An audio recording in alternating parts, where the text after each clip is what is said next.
Violins and violas, to make a good bow hold, the very first thing you need to do is find this spot on your bow. So if you look at your bow, there should be, for most of your bows, a small space between where the frog ends and the winding begins. That's underneath on the bottom side of the stick. This is where your thumb is going to go, but for some bows, the winding goes all the way to the frog. That's okay. We still are going to use this same spot though. Okay, so I'm going to put my thumb there, have it kind of in like a C shape or a bear claw shape. The tip of my thumb is going to go there. The next finger is going to be my pinky.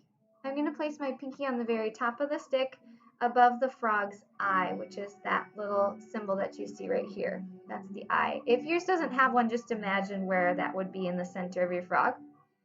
And then I'm going to take my middle finger and I'm going to let the tip of my finger touch on the silver ring of my frog. So this ring here is going to go where my middle finger is, and my ring finger just kind of chills next door. It's probably going to be a little bit off-centered from the center of your frog's eye, and that's what we want.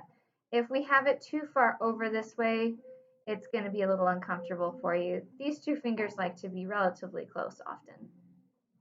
And then my first finger is just going to go onto its side.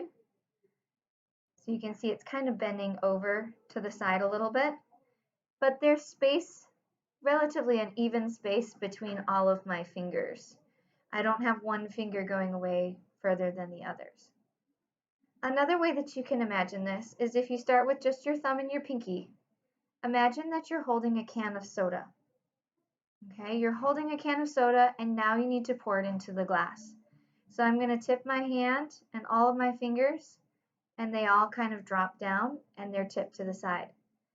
You'll see that the hand is a little bit angled to the side. This is what we called pronation in our hand.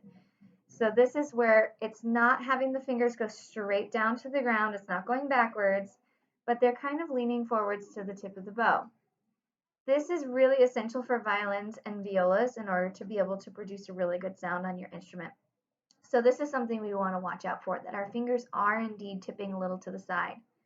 So if you have a good tip or a good angle to your hand, you should have that your first finger, your index finger, is making contact on the top of the stick between this large joint in your fingertip and then also this smaller joint here where it's pretty much right in the middle. You can see when I press down on the bow that it leaves kind of an indentation in my finger right there where it tips over to the side.